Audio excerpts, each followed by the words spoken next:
Today I'm going to be talking about this, a Tamiya TL-01 model that I saw on eBay and I thought needed rescuing. So let's have a look at what I've bought and what there is to do. Tamiya's TL-01 model came out in the mid-90s, I believe, and it came with a vast variety of body shells. This one is an Alfa Romeo 155 V6 Ti, a car I didn't know actually existed because I spent a lot of my youth watching British touring car championships, and this is more like the European touring car style. It's been done as box art and it's had a bit of a life. As you can see, there's definitely some work to be done to the body shell, and this is probably the thing I'm least capable of doing. I'm much more of a sort of mechanical electronics guy, but it's nice to have got a body shell. I've bought Tamiyas in the past without their body shells, and it tends to be an expensive business trying to find the right one. TL-01 was a four-wheel drive touring car chassis, and this dates, I think, from 1999. So we've got your classic mechanical speed controller here, the style that anyone who bought cars from Tamiya in the 90s would have seen.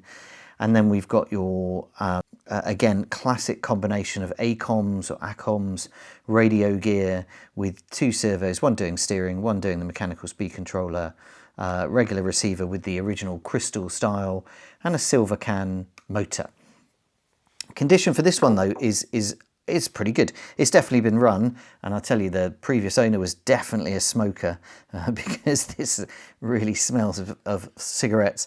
But it hasn't had too hard a life. The bottom of the chassis is a little bit scratched up, but in general terms, I'd say it's been enjoyed but not abused. It's perhaps fair. And so far, the only things that I can see that are missing is I have a battery retaining cover here on this side, but it is missing from this side. So I'm on the lookout for one of those. Because it's got a mechanical speed controller, you get your classic Tamiya resistor here. And my plan for this is to update it with some modern electronics, which I'll talk about in a minute. So again, I'm quite fortunate in receiving a box. Quite often these cars don't come with boxes, and if you've got a good box, and this is a bit bashed unfortunately, you can actually sell these boxes for good money. Inside the box though, again, it was interesting. The way this was advertised on eBay, and here's the photo of the listing, is everything was just shoved in here and then it was just wrapped up, put in another box and then shipped to me. It was almost as if in early 2002 someone had finished playing with it, they'd put everything in the box, and then 20 years later they're shipping it to me without doing any sorting or anything. So I have had a sort out of this. I've got rid of a load of things that weren't relevant. Firstly though, it came with a couple of NiCad packs, and I remember this style, this sort of Tamiya style from back in the day. And it's got three of these. They're all dead. They're all in terrible condition. I've cut open the sleeve on this one because I wanted to see inside, and it's hideously corroded, as you can see in there. And again, you know, why you'd ship those, they're worthless. They'll never take a charge, but they came. I got this, a Tonka Toys quick charger, 9.6 volt, albeit it's got the right sort of Tamiya style connector on it. I won't ever use that. So all of this is really just going to go in the bin. But what I did get was the controller complete with the aerial. Often these are bent, but this one's absolutely fine. And this one, once I'd cleaned up the terminals, actually works fine. Power's on, he says, come on. The terminals were fine. There we go, that powers up. And then finally, I've got the original manual, which is wonderful. And also, unlike the box and the car, it's in pretty much untouched condition. And then I've got the instructions to the radio. That's very unusual. Haven't had a car with instructions to the radio for a long time. This is probably the fifth or sixth car where I've done this, by which I mean buy old ones to restore. Then a couple of other extra things. So all really nice things to have, and generally very, very happy with what I've received. So my plan with the car has been slightly dictated by the quality of this body shell. If this body shell were in much better condition with less of the splits and so on, then I may have been tempted to restore this as originally done out of the box, kept the mechanical speed controller and kept that original radio gear. But because of this condition, it's never going to be a minter. So I think the right thing to do is just to turn it into a runner, have some fun with it, enjoy it. Maybe I've experimented in the past with putting drift tyres on these kind of cars. I had a TTA2 that I used as a bit of a drifter for a while. That was a great load of fun. So I'm thinking something along those lines. Where I'm going with this is I'm going to take away the mechanical speed controller and this original ACOMS radio. And because it's all original, I think I'm going to be able to sell this. Again, I've had some experience of selling off mechanical speed controllers and old radio gear. And for those people doing restorations for how things were in the 80s and 90s, that is appealing. It's a complete set, ready to go with the instructions, admittedly not the box for the transmitter and receiver, but everything else is here. So it's going to be a good setup, and this mechanical speed controller and resistor is complete as well. In return, what I'm going to do is I've got a torque-tuned motor that I bought as part of a bundle of cars, Tamiya cars, maybe a year ago. Included in that bundle as well was a speed controller that had the Tamiya connector snipped off. So I've done a repair to this, and that's now ready to go into a car. Because I'm selling both the servos and the transmitter out of the car here, I've got a replacement servo to go in.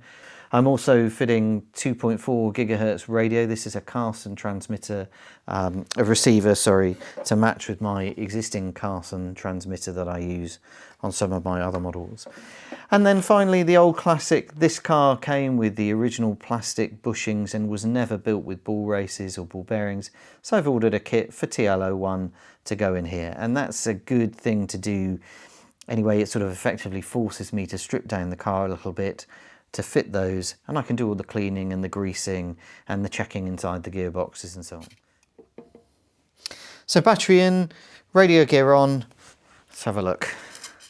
So we've got some steering, which is good. Got speed controller moving. Oh, definitely runs. No reverse. It's obviously moving there, but something's wrong electrically there by the looks of it. Let's have a see if we've got both speeds. Slow, medium. Oh, I'm cutting out at the end there. So we've got a bit to do, but oh, there we go. There is some life in it for sure. Okay, so we're getting lots of forward, nothing in reverse. Let's see if we can get it to do it. Oh, something happening. Bad connection at the resistor maybe, something like that.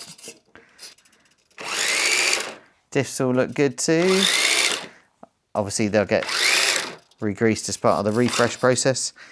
But yeah, I'm happy with that. Everything seems to be working, and certainly the electronics are working really well. So from making a little bit of money back from selling things on, I think I'm in a good place there.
It's a few days later, and as you've just seen, I've been able to wash the body shell, remove all the old radio gear from the chassis, and off camera I've done a full strip down and clean up of everything that's in the car.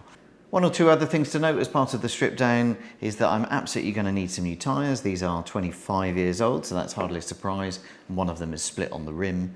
But one of the other things is that there's a marginal but noticeable weight difference between the old radio gear that's come out and the new radio gear that's going in. So this is the tray of all of the original equipment that came out of the car, the original radio gear, the mechanical speed controller, motor, resistor and so on. And what we see is if we weigh this up, we get to 426 grams. So just getting on for half a kilo. This is exactly the same size container, but now containing the new equipment. So going from the plastic ball bushings to proper ball races, same size motor, but going to a much smaller receiver, for example. I'm going to save a little bit of weight. Just looks about 42 grams, which is, it's not an enormous amount, but it's worth noticing. It's 10%, isn't it? 10% weight saving by going for that. And then next step is to just get it all back together, put a battery in it, and let's get it running properly with its new radio gear and hardware. That is all of the refresh done. In here is one of the ACOM servos. We've then got my Tamiya electronic speed controller. I've put my new receiver in. And as you can see, I've given it a really nice cleanup. I didn't film the process, but I did take a couple of photos, and it was very rewarding to sort of strip it down, clean it all up and get it back together, looking much, much nicer. Diffs are working really well now with the bearings, and everything is nice and smooth. But overall, TL-01, really nice model to work on, and it's gone back together really nicely. Final test, we'll take it out for a run, but I've got a battery in it now. Let's just turn it on. And we'll just check everything's working. So there we go, running forward and backwards. And again, with those bearings, all nice. Body shell, I've done the best I can. I've removed some of this tape. I've cleaned it up a bit. But again, a few gremlins. This isn't quite right at the back here. So as mentioned previously in the video, definitely a runner and not a shelf queen. All that done though, let's take it out for a quick spin around the office car park.